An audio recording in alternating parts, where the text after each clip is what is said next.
Hello guys, selamat pagi. Selamat kembali ke channel The Honda guys bersama saya Ik. Apa yang ada dengan saya ni adalah Honda HR-V 1.8. Ini kalau dekat Malaysia ni kira macam first gen lah, tapi sebenarnya ini adalah second gen. Saya masih lagi berada dekat Honda Baliheng Senayan. Macam minggu lepas kita dah buat Honda Civic FC 1.8, dan hari ni kita buat pula Honda HR-V 1.8 ni. Ini adalah parts of Honda Certified Used Car yang antara kereta yang ada dekat office Senayan ni lah. If you guys interested to get this model, bolehlah check out dekat Honda Baliheng Senayan dan boleh test drive kereta ni dan tengok condition apa semua lah. And sebelum kita teruskan dengan review, jangan lupa like, share, subscribe. Let's go.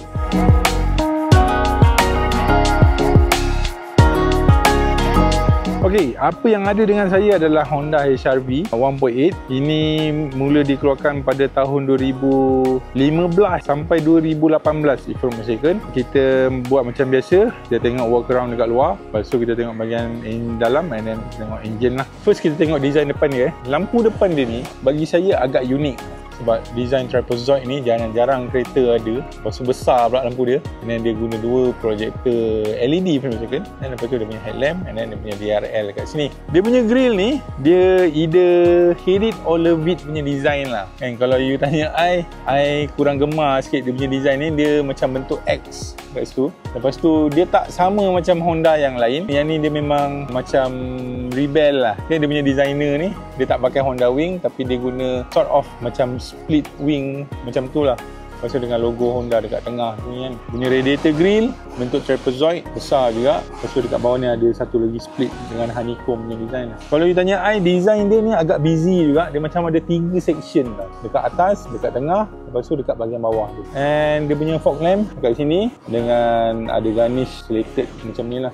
Kat bawah ni pun ada satu garnish. Ni macam dia punya body kit kat bahagian bawah ni lah untuk complete the look. And ada 2 prominent line dekat atas bonnet dia kat sini. Okay. Masa zaman ni memang famous lah. Memang famous dengan bonnet line yang agresif macam ni. Sambung terus ke grill, keluar ke sini. Tapi agak pelik juga sebab dia mati terus kat situ kan. At least kalau macam dia boleh sambungkan ke bawah ni, lebih nampak lagi better kot. Overall, macam saya cakap, ini either hate it or love it punya design. Kalau you guys suka design yang ni, boleh komen kat bawah. Satu lagi benda yang saya baru perasan, dia punya line kat sini ni, dia nampak macam, yelah betul lah, memang kereta ni dia punya line agak busy sikit. Kalau daripada bahagian tepi ni, korang boleh nampak yang dia tak bersambung dengan mana-mana, tapi dia punya bonnet line dia memang dia design macam tu kan. Alright, so kita dah settle bahagian depan, kita tengok bahagian tepi. Tapi sebelum tu kita tengok saiz tayar dia dulu. Tayar yang dia guna bersaiz 215 55 R17 dengan 5 spoke punya sport rim dengan 5 knuckle kat situ.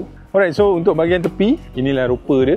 Kereta ni dia macam design hatchback sikit. Belakang dia pendek. Kereta ni sebenarnya dia datang dengan 4 pintu. Design ni agak popular juga. Dia antara, bukanlah nak kata pioneer, tapi antara kereta yang mempopularkan door handle macam ni. Designer dia, boleh kata kereta ni, designer dia banyak free time tau. Dekat depan busy, line dekat tepi ni, slope kat sini, apa semua kan.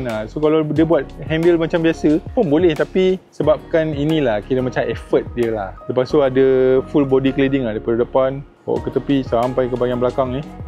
So inilah rupa bahagian belakang Honda HR-V 1.8 ni. Lampu dia betul tak ada mana-mana Honda yang ada design lampu macam ni. Bagi saya, macam saya cakap awal-awal tadi, designer kereta ni macam rebel. Okay, dia nak tunjukkan something else yang mana apa yang diorang boleh buat. Okay, bagi saya lampu dia agak unik. Kalau tak ada bahagian bawah ni lagi nice, tapi bila dah ada kat sini dia nampakkan overall look tu macam designer car lah. And logo HR-V dekat sini, then iVTEC ni logo dekat sini. Untuk bahagian bawah, bumper standard punya design, tak ada apa-apa yang significant pun. Very safe punya design lah untuk bahagian bawah ni. Kita tengok boot space dia. Masa mula-mula kereta ni keluar, masa tu wife saya baru je beli Honda City GM2 dia tu. And kita orang pernah ada plan nak tukar kereta City tu kepada HR-V tau. Sebab saya rasa yang boot space dia besar. Tapi lepas research yang saya dah buat, sebenarnya boot space Honda HR-V ni lagi kecil daripada apa yang ada dekat Honda City GM2 tu. Nah, dia tak ke dalam, lepas tu dia tinggi, dia tak ke bawah. Macam City kita orang tu, dia ke dalam, dia bawah. So nasib baiklah tak tukar kereta ni. Okay, so boot space ni saya anggarkan lebih kurang dalam 400 liter. Dekat bawah ni ada toolkit apa semua lah. And then dia tak datang, dia ada datang juga dengan tyre spare, space saver ni tyre spare lah. Masa zaman ni tak ada lagi kereta yang ada power boot apa semua, semua manual. Alright, so kita dah settle bahagian luar. Jomlah kita tengok bahagian dalam Honda HR-V. Bukaan pintu dia agak luas, almost 90 degree. So sebelum saya masuk, saya tunjuk dulu macam mana rupa bahagian dalam dia. So ini dia punya dokat, ni leather, soft touch. Semua ni soft touch ni, ini pun soft touch. So dia punya storage area dekat door panel ni, ini boleh betul kecil, sini boleh smart tag. Kalau dia boleh panjangkan lagi ke belakang, lagi better. Sebab dalam sini saya rasa tak ada apa-apa pun. Seat dia datang dengan half leather, dekat tengah ni fabric, so dekat tepi ni leather. Dia ada satu kat tengah ni speedometer. Ini analog lepas tu ada LCD kat sini menunjukkan apa-apa info yang ada, dan meter minyak kat bawah situ. Dekat atas tu adalah meter menunjukkan sama ada kita drive secara berhemah ataupun tidak. Ini. Dan dekat sini ada dia punya RPM lah. Steering dia ni, kalau tak silap saya, dia punya shape sama macam Honda Civic FB dengan dia punya susun atur button apa semua. Dia datang juga dengan cruise control. Lepas tu dashboard dia dekat atas ni semua hard plastik, tapi yang kat sini hard soft touch. Dia macam getah kat sini. Okay, so dia punya infotainment system zaman ni tak ada lagi Apple CarPlay, Android Auto belum ada lagi. Ini standard punya infotainment system ya. Tapi saya sure ini boleh connect dengan Bluetooth, and dia ada juga CD player dekat atas ni. Jarang dah kereta-kereta moden ada CD player. Yalah, CD pun masa zaman ni pun dah kira macam dah hujung-hujung nyawa dah. Orang dah tak pakai dah CD. Lepas tu dia punya aircon vent unik. Saya suka sebab design dia bentuk segitiga macam ni untuk driver. Okay, untuk passenger memang betul-betul generous. Maybe saya agak lah wife designer kereta ni selalu komplain panas. So that's why dia design sampai 3 corong aircon untuk passenger. Okay, untuk center console, aircon panel dia guna resistive touch. Okay, dekat sini pun sama macam touchscreen tu. Lepas tu gear knob, and then dia datang dengan electric parking brake dengan juga brake hold. And sama juga macam Honda Civic FC yang saya buat minggu lepas. Saya agak masa zaman ni Honda suka main dengan 2-tier punya center console punya design. Kan yang ni kalau you guys nampak kat bawah ni boleh letak phone, boleh letak handbag ke. Lepas tu ada HDMI port kat situ dengan USB lah. USB ada 2, kiri dan kanan.